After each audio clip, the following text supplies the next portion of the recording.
Welcome to Security with Spirits. I'm your host, Jason, and I'm joined at the bar by Ben, Jonathan, and Tony. We'll tell you what to drink while we tell you about why we drink. Hey, everybody, and welcome to the show. Tonight, I am enjoying a big cube of hopefully not infected Florida water inside my bourbon. So we had a boil order recently, and I've been very good. I've been drinking my bottled water, and I went to make my drink tonight, and then I had to think back of when did I make my big whiskey ice cubes? So hopefully the cold killed off everything, and I'm not drinking infected Florida water. So, but the stuff around it's fine. All the alcohol will kill it. The freezer will kill it. It's fine. It's fine. It's good. It's good. So, Jonathan, what do you got? I've got a glass of Jameson's IPA edition with a little bit of tonic water and a lemon. Yeah. A little creative, something different. So, Ben, what do you have? I'm having a scotch soda. Got a little bit of monkey shoulder glass, and I just topped it off with some Topo Chico. I don't know, I guess that's not quite soda, it's more mineral water, but that's what I did. What do you got, Tony? Well, a little bit of a sore throat, so I've got some hot tea with some wild turkey American honey sting in it. And again, generally wouldn't call out a particular brand, but I don't know any other whiskey brand that makes something like this. It's whiskey with honey and ghost pepper in it. Ooh, I like that one. Yeah. Yeah. So I'm hoping that does some work on my throat. Nice. That sounded dirtier than I meant it to be.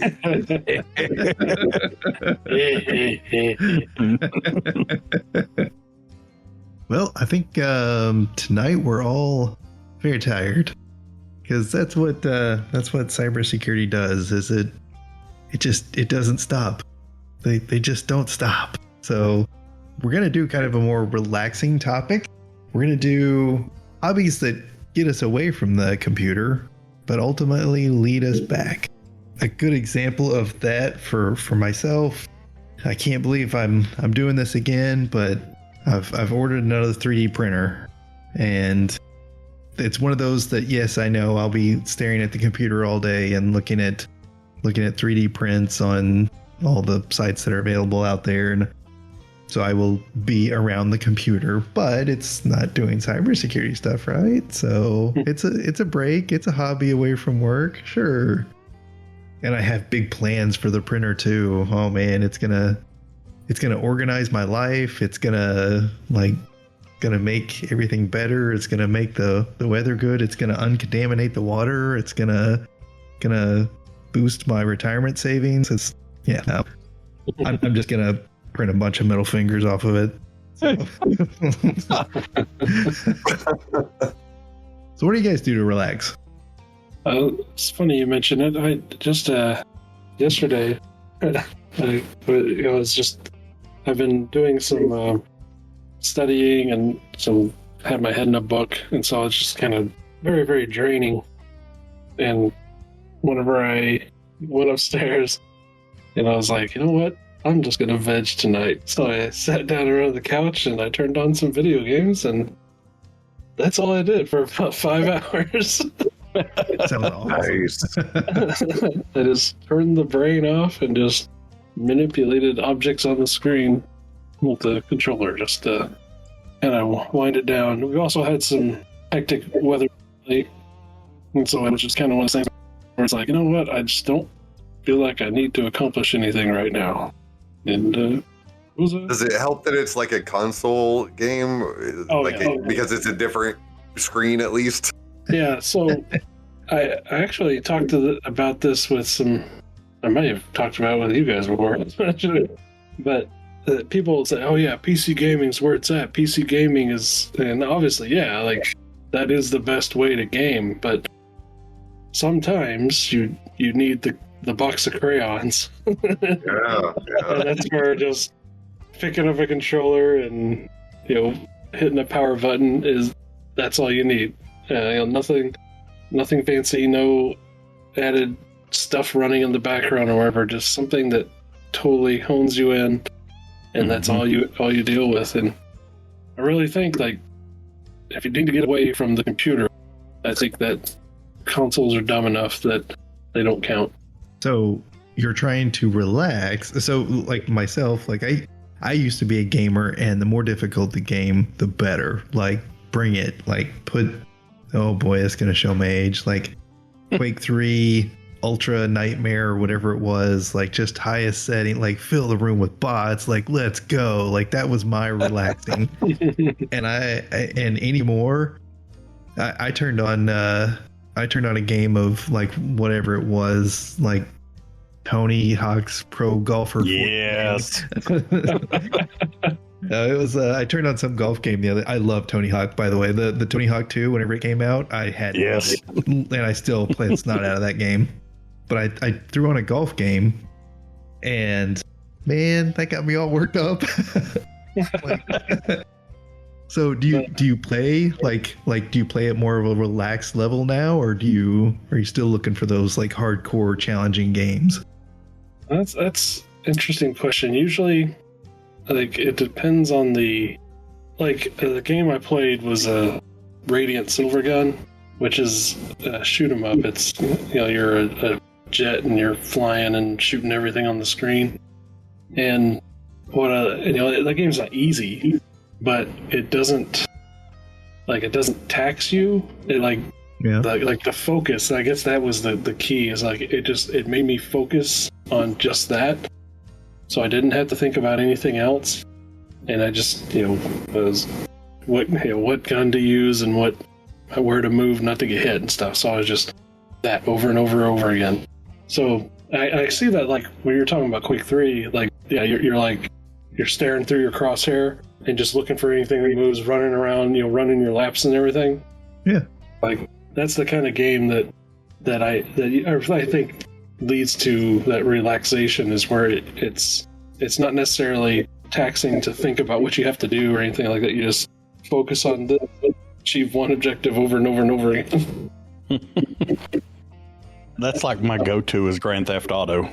Oh yeah. And I'm not playing the missions. I'm just in free range mode, and I rack up a bunch of stars, and then my goal is to escape and get them all back down, and then just repeat it. And that right there just melts stress away with me. Yes. Yeah. So to kind of continue the theme of apparently we all relax by turning our brains off. Taking my dog for a walk.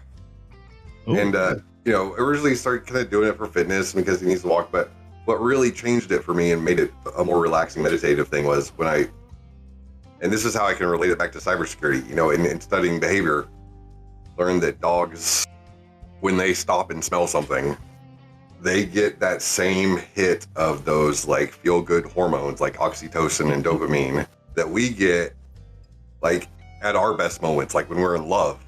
So knowing that, how could I ever rush my dog when he stops to smell something, right? At that point, the walk becomes completely out of my hands. I'm just going wherever he wants to go. I don't have to think, just leads the way. And that has made it so much more relaxing. That's cool. Like that, I've been on a few of those walks, like when we had a dog, and like, all right, we're gonna be out all night, but we're gonna go for a walk. You just have fun, and it's so funny because it's about the same time. I think they can sense it that my dog would look up and be like, "Yeah, I'm done. Let's go home." Yeah. It's nice to go out with no agenda, no schedule. That's relaxation at this point.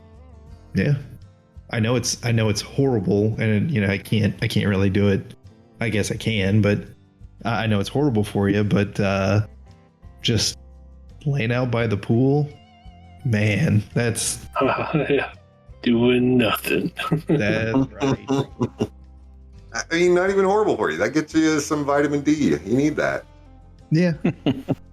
Just remember your sunblock. Yeah, ultimately, I guess that is the key, is finding what it is that allows you to, step away from everything that's being called on you for. Yeah, because we are in like high alert mode for most of our day in this job. I mean, you've got to gotta just let it go.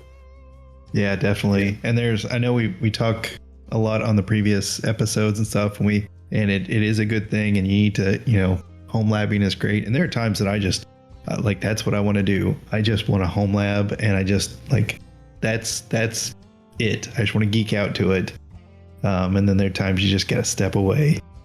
And that's the thing, like getting in that flow zone, getting those brain tingles when you're in the mood to really work on something. That's great. That can be just as restorative as doing nothing. It's totally about listening to your body and listening to your brain and recognizing those signals when it's time to shut down or when it is time to really dig into something. Yeah.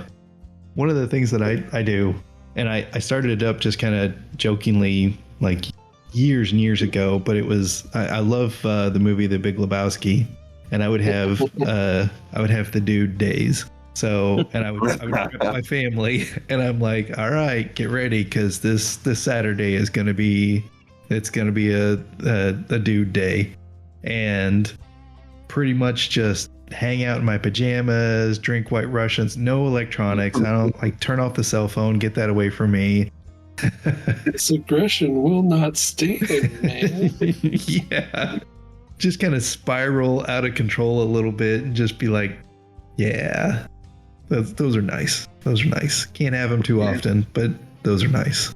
So you were talking about getting into the 3D printing hobby. Yeah. What clicked in you to make you okay, this is a new hobby I'm going to jump into? I like building things. I like making things. I don't have a big enough place to really do woodworking. I used to have a bigger garage, and I could have all woodworking tools and stuff. So I'm hoping this will be a nice creative outlet for me. My wife has gotten into Lego recently, and really, yeah. I was just about to ask if you played with Legos growing up, because I feel like this is kind of just grown up Legos, isn't it? That's exactly it. It's like I want that creativity, but I don't want to have to hunt down a 2x12 it's just perfectly. I just want to print it. And in the days of, Amazon 2-day shipping and instant gratification on the internet and everything else, yeah, I want it now. So it's going to be a lot of frustration. I know it is. It's going to be a lot of me cursing and everything, but it won't be me cursing at a computer for, something that a user has clicked. Yeah. You're looking at another machine cursing it. Exactly. That's what I like to do all day, is yell at robots. So it's I dabbled in vinyl cutting and doing custom shirts and stuff like that for people. Oh. And then I got into laser engraving, where you would design it on the computer and then have the laser engrave it. And then it's well, what's left? Oh, 3D printing. Yes. And you're downloading a file off the internet, rendering it on your computer, and giving it to a machine that is producing that 3D object. And to me, that is just so cool. Yeah. Coming back, looking at where I started with computers and what's available now, it's just mind blowing. Well, all the things that we kind of joked around about, I remember, I was younger and we were hanging out at the computer store that I worked at and everything. And we're like, man, one day we're going to have the internet in our pocket everywhere we go. It's and here we are. I mean, we've had that for years now. And then another thing that we joked around about is I think we were ordering pizza or something like that. And Russ was like, one day we're just going to find something on the internet and we're just going to be like, yeah, that's what I want, and click buy it. And a machine's going to materialize it. And this is the close to that is what we have right now. Got to start somewhere. Yeah. And it's really catching on. It's for a while it was 3D printing was just a hobby tinker toy, and now it's just everywhere. Now it's I don't know, it's just everywhere. So it's a lot better than it used to be. Yeah. Mm-hmm. It's progressed. I mean, now the machines are starting to level themselves. They can detect the vibration and adjust for that in the print. And nice. It's crazy compared to when it first come out. That's I was working at a high school when they first got a 3D printer for a had mechanical drafting class, and the printer itself was like $20,000. And for them to do a print, it would take like 24 to 48 hours for something maybe the size of your fist to print out. And now look, you can do that same thing in a few hours at home for hardly anything. Yeah. I mean, you can get a decent printer somewhere between $300 and $500 now. Yeah. Yeah, I remember spending hours and hours printing calibration cubes, just making sure that everything was leveled and everything was on track, and then finally going to print the actual print and being like halfway through the print, you're like, all right, this is going to work. And you go grab lunch and you come back and there's just filament everywhere and the house is on fire. And you're like, what? Oh yeah, I didn't account for that one thing. I was doing a massive print one time, and I remember like I had dialed it in. I spent every waking moment with that stupid 3D printer, and I remember going upstairs and just being like super confident and cocky and being like, oh, I'm printing this out, it's gonna be awesome. And I remember the family just telling me, go check on it. I'm like, nah, I don't need to check on it, it's fine, I got this thing down pat. I remember opening up the door and just the smell hitting me. I'm like, what's going on? And the temperature reader, the thermostat or whatever, thermistor, I guess, came off of the print head. So it didn't know, like it just kept heating up the print head, and the print head was red hot, like just glowing red.